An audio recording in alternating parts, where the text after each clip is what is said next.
Buying an Edmonton home right now might be a huge financial mistake. Now, I know that sounds bold, but I've got some information not very many people are sharing with you. In this video, I'm going to walk you through the top risks that buyers are facing in Edmonton in 2025, from pricing pressure to interest rate traps and how to avoid making a rushed or emotional decision that you're going to regret. Because here in Edmonton, I am seeing way too many smart people make not so smart moves. Hey everyone, I'm Leanna Martins, your best Edmonton real estate agent, queen of just one more question, and realtor to smart folks like you who want to get smart and they don't want to get sold. So let's start with the elephant that's in the room, prices. Now, Edmonton's market is different from Toronto's or Vancouver's. We're not seeing the correction here because we are actually still growing. With our tech sector growing and expanding, we've got healthcare is very strong in investment. And of course, continued inflation, which is driving a relocation market. Our prices are going to keep climbing for the foreseeable future. But here's the mistake that I am seeing.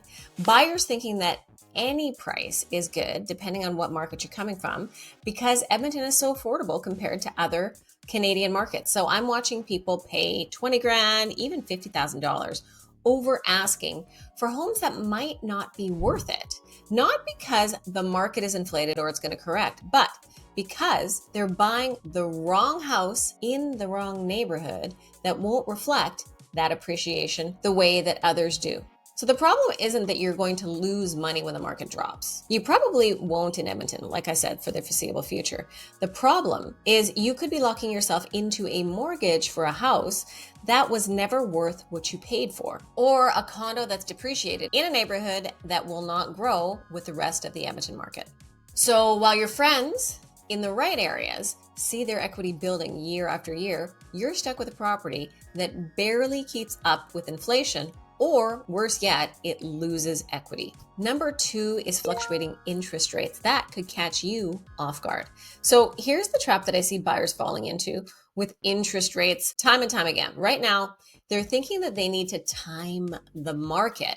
So they're sitting on the sidelines and they're waiting for the perfect rate, when in reality, rates are bouncing around because of volatility, tariffs, and about a dozen other global factors that really nobody can predict. What I think actually matters is your strategy once you are approved. So for example, let's say that you take a 2-year fixed interest rate at 5.4% instead of locking into a 5-year rate at 5.9 on a $400,000 mortgage. So that's about $120 less per month, $1,400 a year. And if you take the lower rate, it gives you the flexibility to renegotiate if rates are trending down. So for somebody who values predictability, sure, take that longer 5-year rate. It makes sense. But the point is, the win is choosing the right term for your current situation and your current goals, not sitting out and waiting for a magic rate that may never come. And then guess what? Your dream home goes. So that's why the bigger mistake isn't buying. It's letting interest rate headlines scare you and stop you from making a move because you're afraid of making the wrong one. Number 3 is low inventory. It's creating pressure to settle for buyers. So Edmonton's inventory is still low and it's starting to increase. So what I'm watching is buyers panic purchase in some cases, homes that aren't actually right for them. You know what I mean? You've been looking for a month and you've already lost 2 homes in bidding wars. You're still fantasizing about the first home's closet that you cannot get over. So when something decent comes up, you convince yourself it's perfect, even though the layout is weird, the neighborhood isn't quite right, and deep down, you know that you're settling. Instead of doing that, here's another suggestion. Find something with a great layout, a great community, size and location, but it might just be missing granite countertops. It might just be missing a bathroom in the basement. It might just have super dated flooring, or you want to tear out the kitchen. Awesome. I have got an amazing solution for you. One of the best ways is to get a good mortgage broker and buy with what's called a purchase plus improvements mortgage product, which allows you to finance the upgrades on the house. This is the trick. You have to shop within your total pre-approval amount. So for example, you're pre-approved for $560,000 mortgage. You buy for $530,000 and you put $30,000 into your renovation budget, which brings you to $560,000. Number 4 reason is FOMO and market hype. Social media and the news headlines are making everybody feel like it's now or never. Buy now or you're going to be priced out of the market forever. Interest rates will never be this low again. But here is some perspective, my friends, to help you. So Edmonton's market moves in cycles, always has, and it always will. Yes, we have seen some pretty substantial growth over the last 3 years, but we have also seen corrections. The people who do best are the ones who buy when they are ready, not when the market is screaming at them to hurry up. So the real goal here, I think, is preparation and financial stability, number one. I've been doing this long enough to see buyers rushing into hot markets and regretting it after because they bought a house that they can't afford. And I've also seen buyers wait for the perfect timing and miss out on great opportunities that they cannot find again.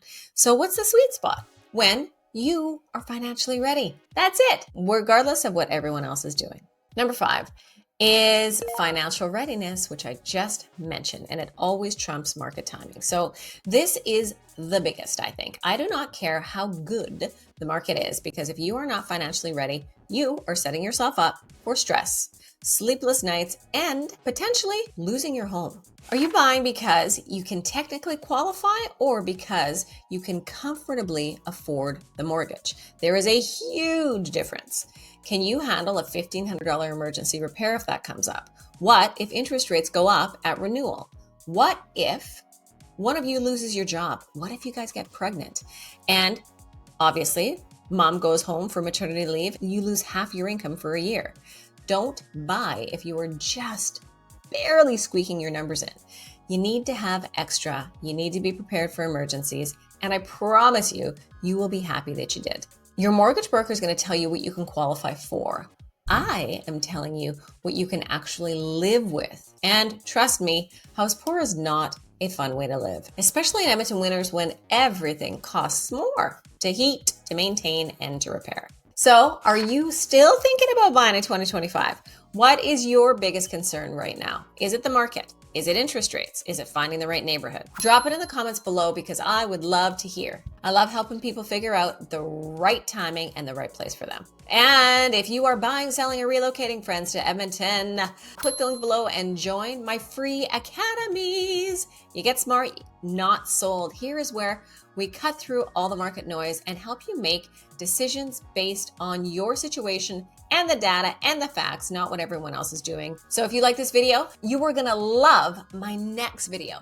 How much house can you really afford without drowning in debt? Because your bank is gonna tell you what you can qualify for, but I am gonna show you what you can actually live with comfortably. And trust me, like I said, there is a huge difference, and there is a lot of people that are getting this wrong. And it's the fastest way to turn your dream home into a financial nightmare. Do not miss it. I will see you there.